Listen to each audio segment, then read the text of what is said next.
Welcome to the Kathy Romano Show. I am happy to welcome another special guest. He's a Pennsylvania native who grew up in Montgomery County, someone who's dedicated his career to public service. From his early days as a state representative to serving our state's attorney general, he's always been a champion for Pennsylvania families. Please welcome Pennsylvania's 48th governor to the Kathy Romano Show, Josh Shapiro. Governor, good morning. Good morning. And hey, Kathy, it's awesome to be with you. Congrats on the new show. Oh, thank you so much. And thanks for taking the time out of your day to talk with us. Absolutely. No, it's really good. Big fan and really happy for you. Thank you. Well, you know what? I want to start off with probably the most important issues, the Eagles and the Phillies.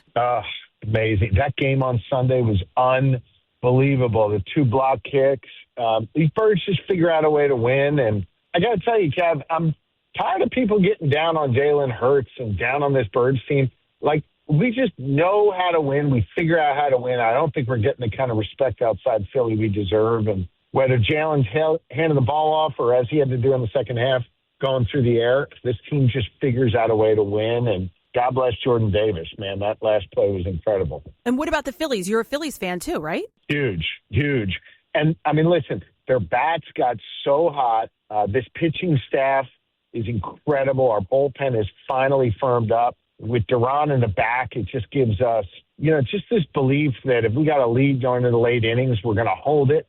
If you'd have told me that Wheels was going to go down and our starters were still going to be in the dominant position they are, a few months ago, I probably wouldn't have believed you, but these guys have stepped up. And I just think this team is playing loose. I think the addition of Bader around the trade deadline kind of helped the dugout there. He's been great in the outfield, but he also seems like a really good culture guy.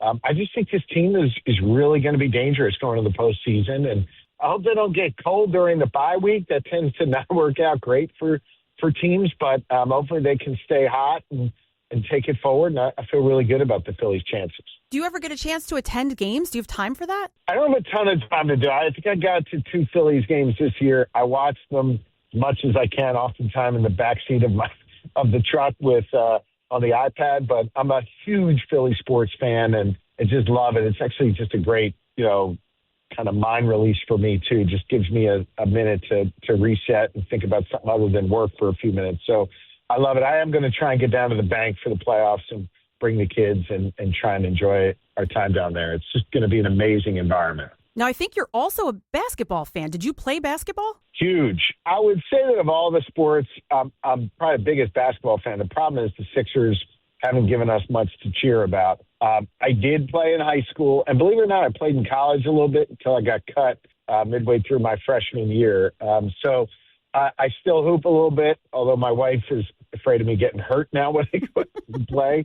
And I'm definitely a hell of a lot slower now than I was when I was playing back in high school and college. But I still love the game, and I just think the game of basketball is just a beautiful game when it's played right. All 5 players on the court playing their unique role, working together with great synchronicity. I just think it's a beautiful game and kind of a metaphor for life. Everything in life is a team sport, and you got to work together to be your best. Yeah, I also like the Sixers, but I wanted to see if you saw that they're going to bring back that Allen Iverson era. Allen Iverson, yeah. The black uniforms. Those are tough. I like that. I saw that yesterday, I think, on Instagram.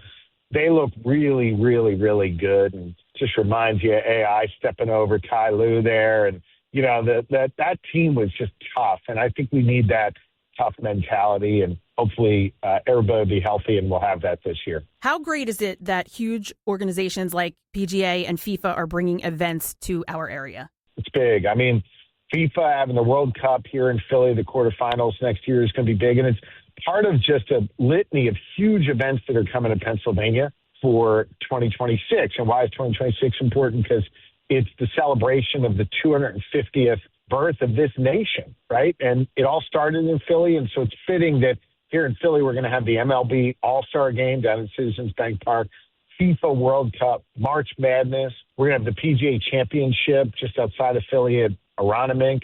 If you want to go across the state, you can go to Pittsburgh for the NFL Draft. All of these huge events coming to Pennsylvania in 2026 when we celebrate USA 250. It's going to be amazing. Governor, I'm from Bucks County. Is it true that your first date with your wife was at Goodnoe in Newtown? Oh, you got the scoop? Yeah, my wife grew up in Yardley and then Newtown. And in the ninth grade, I took her on a date to Goodnoe Farms, which was actually across the street from where she used to live. That's now like a strip mall, but it used to be this awesome farm, and they had a great ice cream place there. And we split cheese fries and a milkshake. I'm not sure I could eat like that anymore, but it was pretty cool. So that was our first date in the ninth grade, and we've been married for 28 years, and we're blessed with 4 kids. Oh, that's so I want to be clear, we didn't get married in the ninth grade. We got married later, but yes, that was our first date. So we have community-minded listeners. Where are you looking for citizens to be actively engaged right now? I think now more than ever, it's time to just be engaged in your community, in your church, in your civic group, you name it. And one of the best things we can do is help make sure people who are hungry, they get the chance to eat. The federal government cut a bunch of SNAP benefits. That's the benefits that people rely on to help offset their food costs. So now's a great time to both donate to food banks and go and volunteer your time at food banks to help people who are hungry. Sadly, those numbers are going to be increasing because of the federal cuts. And so I think that's a great way to get involved. But whatever it is that's important to you, whether it's working with youth to keep them away from violence and on a constructive path, or whether it's feeding people, you name it. I just think being involved in community is really, really important. Governor, I actually have I founded a nonprofit. It's called Fresh Smiles Foundation, and we keep kids active in organized activities, and we do that to keep them away from violence. It works. Listen, during my time as governor, the last 2.5 years, we've invested in funding the hiring of about 1,600 new police officers around the state. That's really good, and it's helping. But we've also invested hundreds of millions of dollars in violence prevention organizations, the kind of organizations that do work like yours.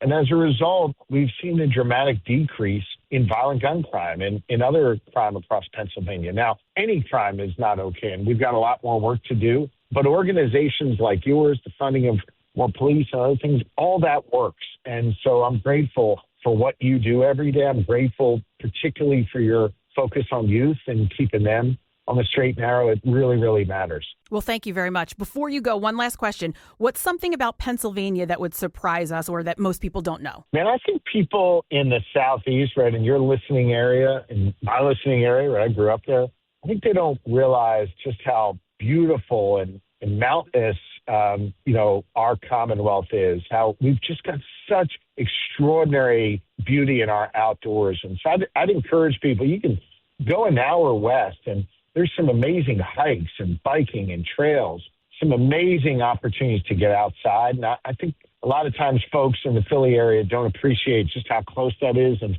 how beautiful the outdoors are across Pennsylvania. And I want to urge people to get outside. And by the way, it's not only enjoyable, it kind of lowers your blood pressure a little bit, gives you an opportunity to maybe connect with folks that you might not otherwise be talking to every day. And it's just a really, really good thing.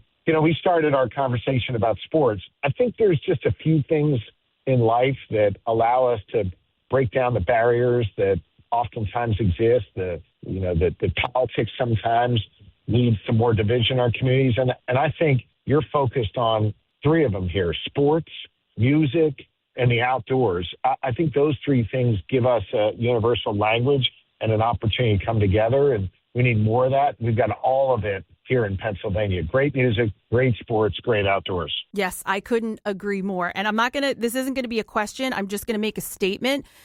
If maybe someday you end up in the White House, don't forget about your radio stations in Philadelphia, please. Listen, I love B101. I love these stations, and I love calling in. So thank you for having me, and thanks for playing great music. I'll tell you, I tune in sometimes. I just jump in the truck. Helps you chill out a little bit and get recentered. So you play great music and you got great vibes. And I know a lot of people really appreciate you out there. So I'll keep listening. And as long as you'll have me, I'll keep calling in. And congrats on the new gig. Governor, thank you so much for joining me this morning. I really do appreciate your time. You got it. Great to be with you.